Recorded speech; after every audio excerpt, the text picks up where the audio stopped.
kuba amaze imyaka myinshi ku butegetsi rwose aha nta kosa na rimwe uyu musaza Yoweri Kaguta Museveni yigeze akora habe na mba, ahubwo ni umumarayika watumwe n'Imana ngo amanukane imigisha myinshi bikuru maze ayisandaze muri rubanda rw'Abagande, ubundi koko babeho bishimye kandi banezerewe. Nyumva neza kandi udashaka kuzamura za mpaka zanyu ngo zaturwane, kandi nubwo waterera hejuru nafunga igipfunsi cy'inyandiko zuzuye ukuri, nkagukubita icy'amatwi nkayazibura kandi nkakujomba urutoki mu maso, ubundi ugahumuka maze nkatangira kubarira uburyo Yoweri Museveni yafashe ubutegetsi bwa Uganda muri Mutarama 1983, bityo nkakumvisha uburyo cyamaze imyaka hafi 40 yose ayoboye iki gihugu cya Uganda, kandi rwose ikiruseho nkagutemberezayo maze nkakwereka uyu mutekano mwiza uri imbere, iterambere ryaguka buri munsi, iyi mihanda, amahoteli, amavuriro, ubuhinzi bwa kijyambere, ikoranabuhanga rigezweho, yewe tutirengagije uburezi bwiza bw'ubudasa buri muri iki gihugu. Ibi rero byatuma rwose umwishimira kandi rwose ugakomeza kumukunda, kandi nyamara ukamusabira kurenza imyaka 100 nk'uko disi nawe ahora abyifuza. Icyakora icyo nge nawe twahurizaho ni ikosa uyu mukambwe yabakoze mu gihe yakwerura ku karubanda, ubundi ko kakegurura ubutegetsi umuhungu we Muhoozi Rugaba, umusirikare kandi akaba umu-influencer. Iki gihe byanyabyo Abagande baba bagiye guhura imbona nkubone ibyo bumvaga mu nkuru n'inyandiko z'amateka za ba Muammar Gaddafi, IDI AMIN n'abandi banyagitugu nkabo. Gusa mbere gato yuko nkubwira uburyo Muhoozi agiye ku butegetsi byaba risakira irego kandi bikaba ari akaga gakomeye kuri mwe Abagande n'inshuti zanyu, banza wumve gato uburyo IDI AMIN DADA yayoboraga Uganda mbere yuko muba muri uyu mudendezo wa Muzeyi Museveni. Ubundi kuvuga izina rye rwose ubanza gutitira gatatu ukareba ukebaguzwa hakurya iyo nino kugira ngo hatagira uyu namba ukurabukwa, kuko rwose urebye nabi nawe waburirwa irengero. Umva, IDI AMIN yayoboye Uganda kuva mu 1971 kugeza mu 1979 nyuma yo guhirika ubutegetsi bwa Milton Obote. Ubutegetsi bwe ntabwo bwari ubw'igitugu gusa, oya, ahubwo bwari bwuzuye ihohoterwa rikabije ry'uburenganzira bwa muntu n'ubwicanyi, kandi rwose bwahitanye abantu benshi kubera ko abasirikare, abanyapolitiki, abanyamategeko, abarimu, abanyeshuri n'abaturage benshi bakekwagaho kumurwanya barafatwaga bakicwa cyangwa bakaburirwa irengero. Kuko ubu abashakashatsi benshi bemeza ko hagati y'ibihumbi 100 n'abantu ibihumbi 500 bishwe mu gihe cy'ubutegetsi bwa IDI AMIN DADA. Singiye kurondora byinshi ku butegetsi bwe, gusa umva iki kintu kuko nicyo nashaka ko twese twumva neza kugira ngo tubonereho dukomeze kandi rwose tugendane kimwe ku kindi. IDI AMIN DADA ubwo yari perezida yakundaga gukoresha inzego z'umutekano mu gutera ubwoba. Iki gihe yashingiraga cyane ku nzego z'iperereza n'iz'igisirikare kugira ngo zikurikirane abaturage, kandi gufungwa nta rubanza, iyicarubozo no kwicwa nabyo byabaye ibintu bisanzwe ku bakekwagaho kumurwanya. Yafunze kandi ibinyamakuru n'amaradiyo yamunengaga cyangwa yatangazaga amakuru avuga ku butegetsi bwe. Aha nibwo abanyamakuru benshi bafunzwe, barakubitwa, abandi bahunga igihugu ndetse n'abandi baricwa. Uyu niwe IDI AMIN DADA. Ibyo kandi ni amateka yewe kandi yabayeho. Gusa munsi wa none ntabwo twakirengagiza ko we bwite umugaba mukuru w'ingabo za Uganda nta n'icyumweru kiracaho atangaje ko rwose ku karubanda vuba cyane azaba ari perezida wa Uganda. Uyu ndavuga Muhoozi Rugaba.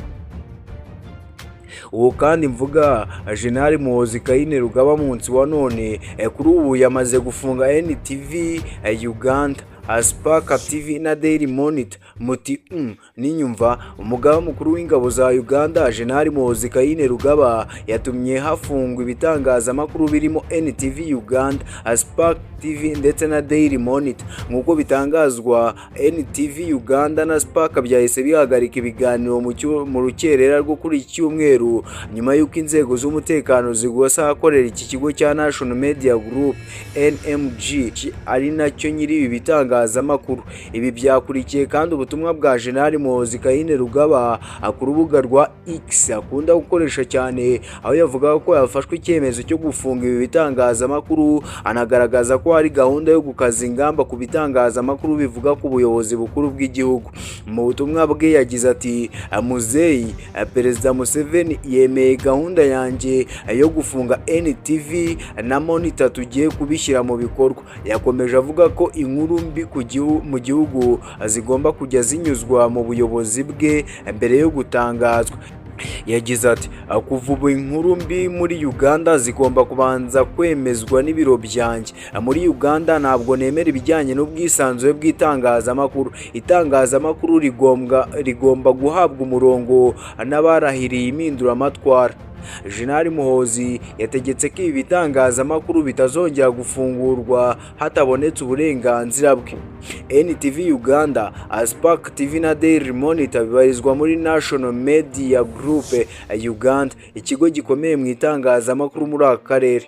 Umugaba mukuru w'ingabo za Uganda Jenerali Muhoozi Kainerugaba ubu akomeje kuvugisha benshi nyuma yo gutangaza ko inzego z'umutekano ziri gushakisha umuyobozi mukuru wa National Media Group NMG muri Uganda, Asuwe Nsibirwa. Mu gihe ibikorwa by'igitutu ku bitangazamakuru bikomeye muri icyo gihugu bikomeje kwiyongera. Icyo nkubwiye cyo ubu si ngombwa ngo nkubwire buri kimwe mu mazina yacyo, gusa rwose nawe uri mukuru ndabizi ko wamaze kunyumva kandi neza cyane.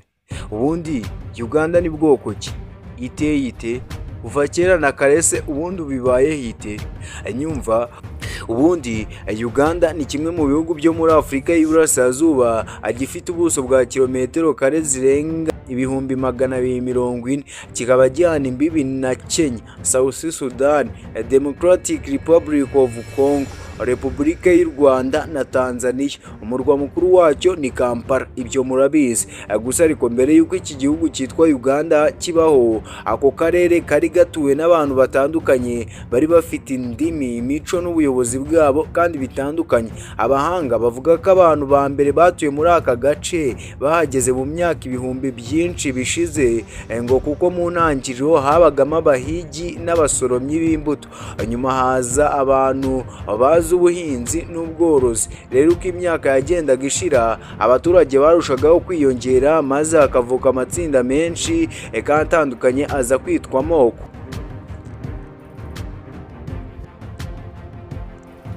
Kugeza ubu Uganda ibarurwamo amoko arenga 65, kandi buri bwoko bufite ururimi n'umuco warwo, kuko rwose aya moko akunze gushyirwa mu byiciro 4 by'indimi, harimo abavuga indimi za Bantu nk'Abagande, Abanyankore, Abasoga, Abatoro, Abanyoro, Abakiga n'abandi. Hari abavuga indimi za Nilotic nka Acholi, Langi, Alura, Iteso, Karamojongi n'abandi. Hari kandi abavuga indimi za Central Sudanic ndetse n'abavuga indimi za Kriyak, aribo bake cyane baba muri iki gihugu cya Uganda.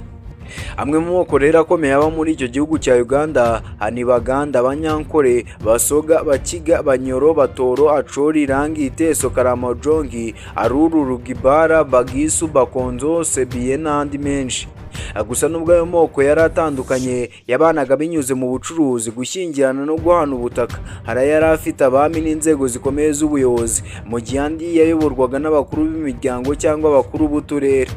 Bishyize kera rero mu majyepfo ya Uganda nibwo havutse ubwami bukomeye bwa Buganda Kingdom, bwari buyobowe n'umwami witwaga Kabaka, kandi abaturage babwo bari bafite uburyo buhamye bwo kuyobora igihugu, gukusanya imisoro no kurinda umutekano. Mbese nyine byari itegeko ku butegetsi bwa cyami icyo gihe. Mu burengerazuba naho havutse Kingdom of Bunyoro, Bunyoro Kingdom, imwe mu bwami bwa mbere bwagize imbaraga muri ako karere. Nyuma havuka Kingdom of Toro. Naho mu majyepfo y'uburengerazuba hakabaho Kingdom of Ankole, izwi cyane kubera ubworozi bw'inka z'amahembe maremare. Gusa ariko mu burasirazuba no mu majyaruguru amoko menshi ntiyari afite ubwami bunini nk'ubwo. Oya, ahubwo yayoborwaga n'abakuru b'imiryango cyangwa inama z'abasaza. Ibyo ntibyababujije kugira umuco ukomeye kandi n'imibereho myiza kandi iteguye. Iki gihe ubuhinzi nibwo bwari ishingiro ry'ubuzima ry'abaturage, kuko bahingaga ibitoki, amasaka, uburo, imyumbati n'ibishyimbo. Abandi bororaga inka, ihene n'intama. Uburobyi nabwo bwari ingenzi cyane ku batuye hafi ya Lake Victoria. Ni byinshi cyane bikubiye mu nkuru y'amateka ya Uganda, gusa ikigaragara ibyishimo by'abanya-Uganda bya nyabyo bitangira ubwo Museveni yafataga ubutegetsi kuva mu 1986 kugeza munsi wa none. Gusa ariko bidakuye ko abanya-Uganda bashobora kongera kwisanga mu bihe nk'ibyahise, gusa by'umwihariko ibya Idi Amin Dada. Njye ndi Hassan, iyi ni Man TV. Reka tugaruke mu kanya turebera hamwe n'ibindi biba bigezweho.